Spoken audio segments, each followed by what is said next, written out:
Yes, our topic is immunology. So first we will see about what is the definition of immunology. Science dealing with study of defense mechanism of body is known as immunology.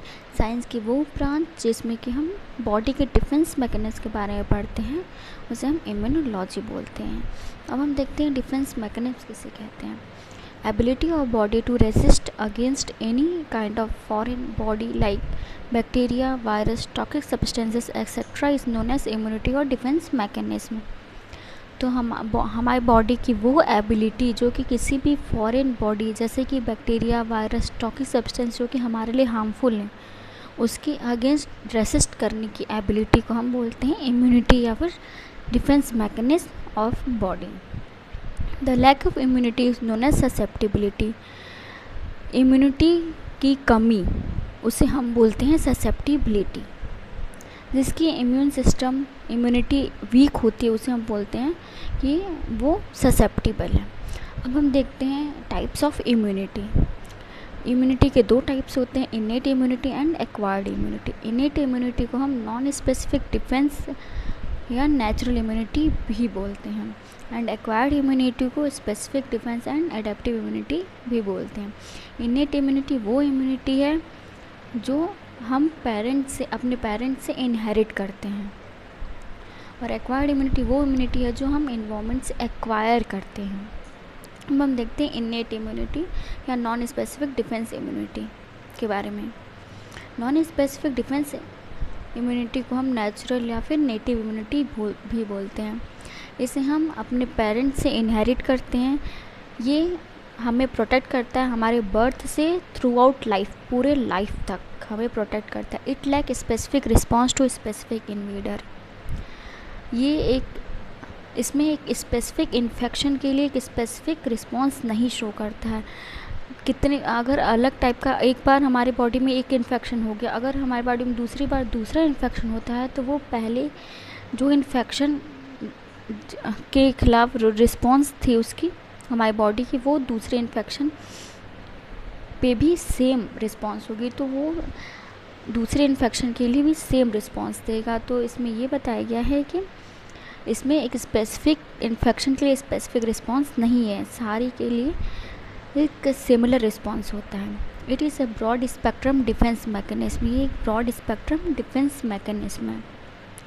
Immunological memory is not generative. इस immunity में immunological memory generate नहीं होती है. लेकिन हमारी body में एक बार infection हो चुका है, एक बार हमारी बॉडी उसके अगेंस्ट रिस्पॉन्स कर चुकी है, लेकिन जब वही इन्फेक्शन दोबारा हमारी बॉडी में होता है तो भी वो हमारी बॉडी जो है वो सेम तरीके जैसे पहली बार रिस्पॉन्स शो करी थी उस सेकेंड टाइम भी उसी टाइप से शुरू से रिस्पॉन्स शो करती है. उसमें कोई भी मेमोरी जनरेट नहीं होती है.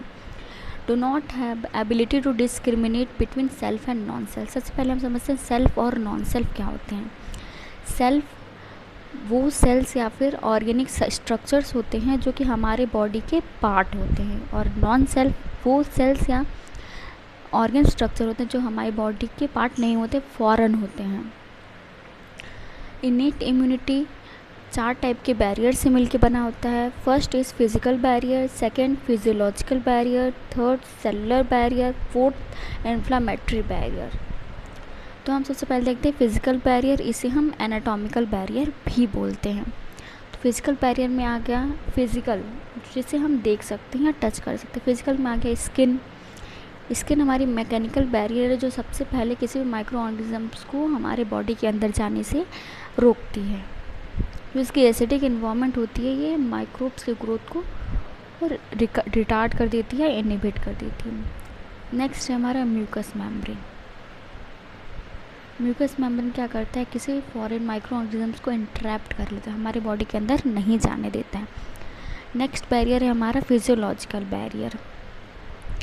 इसमें हम फर्स्ट देखते हैं एसिड ऑफ स्टोमक. हमारे बॉडी में स्टोमक में एक एसिड पाया जाता है, वो है HCl.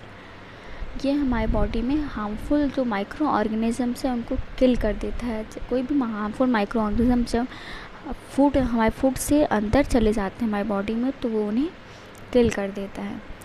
अब नेक्स्ट आता है हमारा बाइल. अगर कोई भी पैथोजन या एंड माइक्रोब्स HCl से बच जाते हैं, तो बाइल जो है इन्हें किल कर देता है। नेक्स्ट सेरिबन जो है ईयर वैक्स होता है। ये किसी भी माइक्रो ऑर्गेनिजम्स को अंदर हमारे ईयर के अंदर जाने से बचाता है, हमारे ईयर को पैथोजन बैक्टीरिया या फिर किसी पैथोजेनिक माइक्रो ऑर्गेनिज्म से बचाता है, प्रोटेक्ट करता है। नेक्स्ट है लाइसोजाइम एक एंटीबैक्टीरियल सब्सटेंस है जो कि माइक्रो ऑर्गेनिजम्स को किल करता है।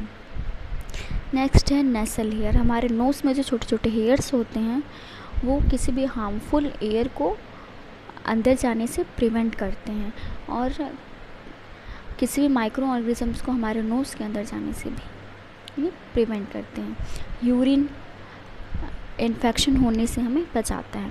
वजाइनल सिक्रेशन जो हमारे वजाइना में फ्लूइड सिक्रेट होता है वो किसी वजाइनल इन्फेक्शन से हमें बचाता है और किसी पैथोजन को इनहिबिट करता है उसके ग्रोथ को। वजाइनल हेयर जो होते हैं वो भी किसी भी माइक्रो ऑर्गेनिजम्स को हमारे वजाइना के अंदर जाने से बचाते हैं, रोकते हैं उन्हें। टेम्परेचर, जब हमारे बॉडी का टेम्परेचर बढ़ जाता है तो हम बोलते हैं कि हमें फीवर हुआ है, तो हमारे बॉडी के टेम्परेचर बढ़ने से जो माइक्रो ऑर्गेनिजम्स जो कि हाई टेम्परेचर पर सर्वाइव नहीं कर सकते हैं वो उन्हें किल करने के लिए यूज़ होता है। Low pH, acidic pH of stomach kills most indigested micro organisms. Acidic pH जो हमारे स्टोमक को, जो हम पहले पढ़ चुके हैं HCl, वो बहुत सारे माइक्रो ऑर्गेनिजम्स को किल करता है। नेक्स्ट बैरियर है हमारा सेलुलर बैरियर।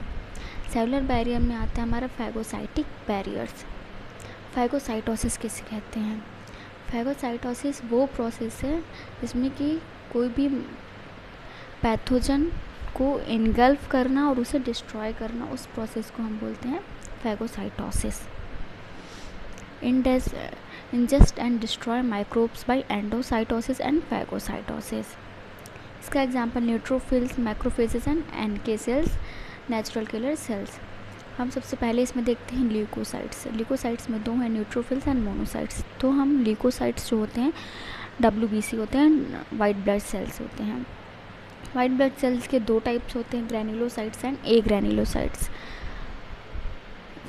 साइटोप्लाज्म में जब ग्रैन्यूल्स पाए जाते हैं तो हम उसे ग्रैन्युलोसाइट बोलते हैं, और जब साइटोप्लाज्म में ग्रैन्यूल्स नहीं पाए जाते तो उन्हें हम ए ग्रैन्युलोसाइट्स बोलते हैं। ग्रैन्युलोसाइट के तीन टाइप होते हैं, neutrophils, basophils and eosinophils. Neutrophils 65 to 70% हमारे बॉडी में पाया जाता है। ये फैगोसाइटिक सेल होता है, ये फैगोसाइटोसिस में हेल्प करता है। हर एक इंडिविजुअल के ब्लड में बहुत सारे टाइप्स के न्यूट्रोफिल्स पाए जाते हैं। 2 से ज़्यादा टाइप के न्यूट्रोफिल्स पाए जाने की वजह से हम इसे PMNC पॉलीमॉर्फोन्यूक्लियर सेल भी बोलते हैं। बेसोफिल्स और इओसिनोफिल्स नॉन फैगोसाइटिक सेल होते हैं, ये फैगोसाइटोसिस में हेल्प नहीं करते हैं। अब नेक्स्ट हमारे ए ग्रैन्युलोसाइट के टाइप्स। इसके 2 टाइप्स होते हैं, lymphocyte and monocyte. 20 to 25% lymphocyte हमारी बॉडी में पाया जाता है। इसके 2 टाइप्स हैं, B lymphocytes and T lymphocytes. Next monocyte 5 to 10% हमारी बॉडी में पाया जाता है, ये भी फैगोसाइटोसिस में हेल्प करता है। ये लार्जेस्ट इन साइज, सबसे बड़ा होता है साइज़ में, और इसका न्यूक्लियस जो है हॉर्सशू शेप होता है। It is also called macrophage भी बोलते हैं, और ये बहुत इफ़िशियंट होता है। हम देखते हैं मैक्रोफेज या मोनोसाइट क्या होते हैं। इसकी स्पेशलिटी ये है कि जब तक ये ब्लड के अंदर पाया जाता है तब तक ये मोनोसाइट का काम करता है, लेकिन जब ये ब्लड के बाहर मतलब कि टिश्यू में प्रेजेंट हो जाता है, टिश्यू का पार्ट बन जाता है, तो ये permanently phagocytic activity permanently perform करने लगता है। मैक्रोफेजेस जो हैं डिफरेंट नाम से डिफरेंट टिश्यूज़ में पाए जाते हैं, पर सबका जो फंक्शन है वो एक ही होता है, फैगोसाइटोसिस। कुछ एग्जांपल्स हैं, histiocyte present in tissue spaces में पाया जाता है, कुफर सेल्स लिवर में पाया जाता है, ऑस्टियोलास्ट बोन में पाया जाता है, और बहुत सारे। थर्ड हमारा नेचुरल किलर NK सेल्स भी बोलते हैं हम इसे।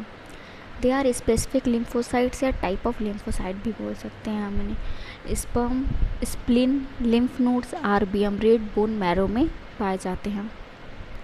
सेल डिस्ट्रक्शन दो वे से करते हैं, कॉज करते हैं, परफोरियंस और एपोप्टोसिस।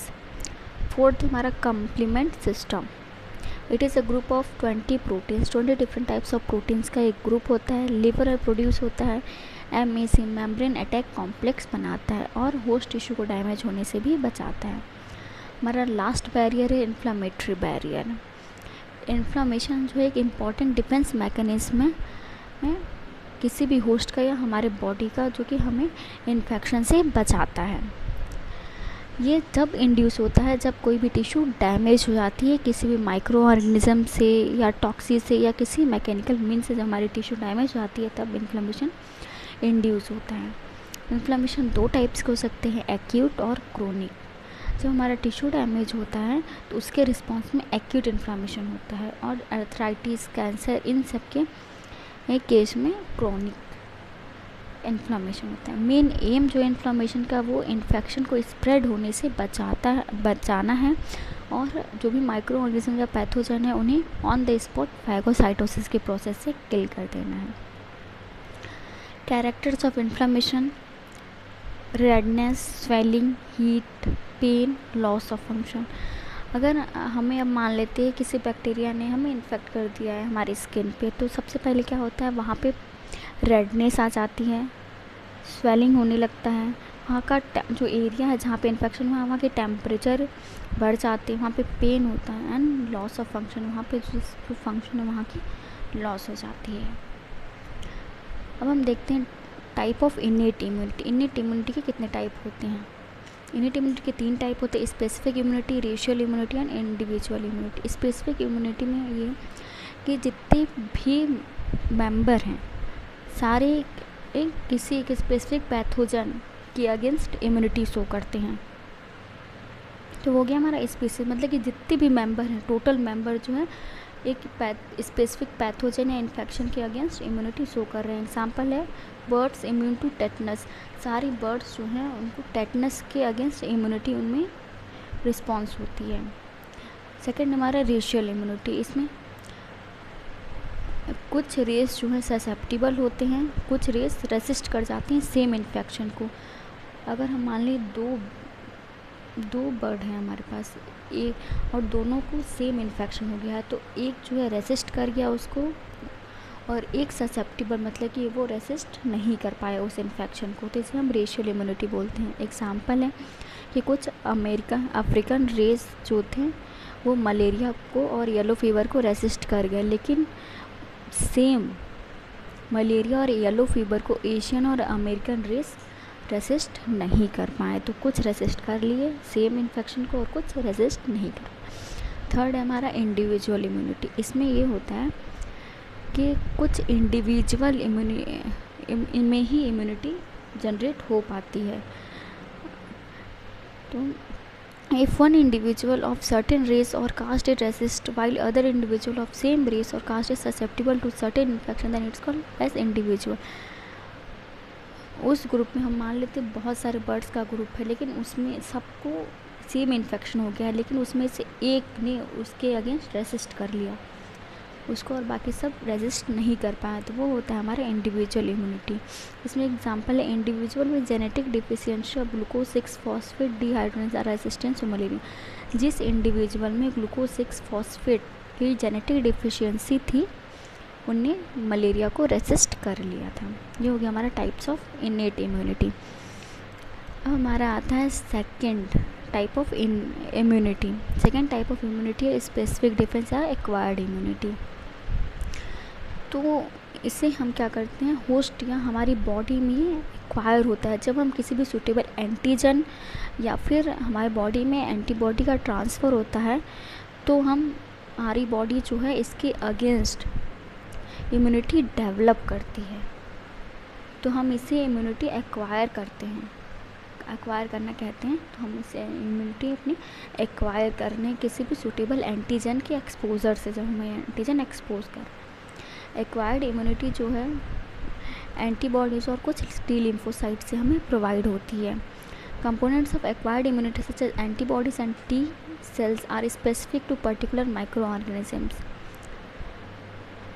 जो एक्वायर्ड इम्यूनिटी होती है वो स्पेसिफिक होती है, एक पर्टिकुलर एक स्पेसिफिक माइक्रो ऑर्गेनिजम्स के लिए एक स्पेसिफिक एक इम्यूनिटी होती है, स्पेसिफिक रिस्पॉन्स होता है, तो इसीलिए हम इसे स्पेसिफिक इम्यूनिटी भी बोलते हैं।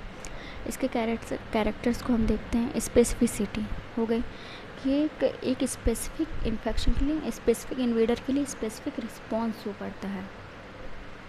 डाइवर्सिटी बहुत डाइवर्स है, बहुत डाइवर्सिटी है इसके। Discriminate between self and non self.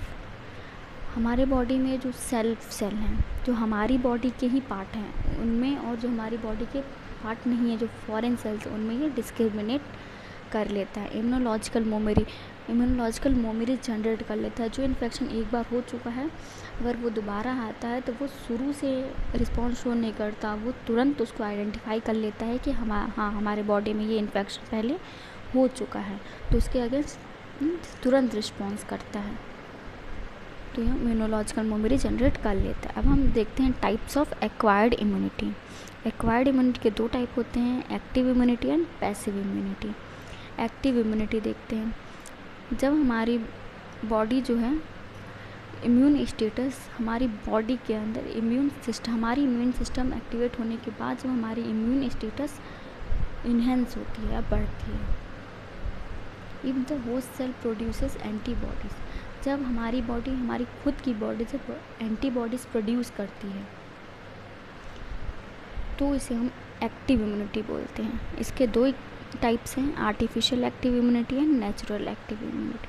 Artificial जो कि वैक्सीनेशन से होता है, हम वैक्सीन देते हैं, उसके अगेंस्ट हमारी बॉडी जो है एंटीबॉडी प्रोड्यूस करती है, तो हमने वैक्सीन बाहर से दिया, आर्टिफिशियली दिया, और उसके अगेंस्ट हमारी बॉडी एंटीबॉडीज़ जनरेट करती है, तो वो हो गया हमारा artificial active immunity. Natural active immunity जो कि नेचुरल इन्फेक्शन, हमें कोई भी इन्फेक्शन हो गया तो उसके अगेंस्ट जब हमारी बॉडी एंटीबॉडीज़ को जनरेट करती है, तो वो है नेचुरल एक्टिव इम्यूनिटी। एग्जाम्पल हो गया इसका पॉक्स इन्फेक्शन। सेकेंड टाइप है हमारा पैसिव इम्यूनिटी। पैसिव इम्यूनिटी जब हमको बाहर से एंटीबॉडीज़ दी जाती है हमारे बॉडी को इम्यूनिटी जनरेट करने के लिए, उसे हम पैसिव इम्यूनिटी बोलते हैं। कि हम बाहर से एंटीबॉडीज़ हमारे बॉडी में इंजेक्ट होती हैं और फिर हमारा बॉडी जो है इम्यूनिटी जनरेट करती है, तो इसे हम पैसिव इम्यूनिटी बोलते हैं। इसके भी 2 टाइप्स होते हैं, artificial passive immunity and natural passive immunity. Artificial passive immunity में it performed antibody are injected into the for immunity. कोई भी पहले से परफॉर्म्ड एंटीबॉडी जो हमारे बॉडी में इंजेक्ट कराए जाते हैं इम्यूनिटी के लिए, तो हम इसे आर्टिफिशियल पैसिव इम्यूनिटी बोलते हैं। Example of antivenom rabies vaccine. Rabies vaccine ये वैक्सीन नहीं है, ये परफॉर्म्ड एंटी रेबिस एंटीबॉडी है। It is performed anti rabies antibody है जो कि हमारे बॉडी में दी जाती है, वो एग्जाम्पल हो गया। सेकेंड है नेचुरल पैसिव इम्यूनिटी, जो कि नेचुरली हमारे में होती है। IgG antibody produce in mother cross placenta and protect foetus up to 6 month old. IgG antibody जो है वो मदर के क्रॉस प्लेसेंटा में बनता है, जो कि जो बच्चा है उसे फीटस जो है उसे 6 मंथ तक प्रोटेक्ट करके रखता है। आज का हमारा टॉपिक था immunology and this is all for today. Thank you.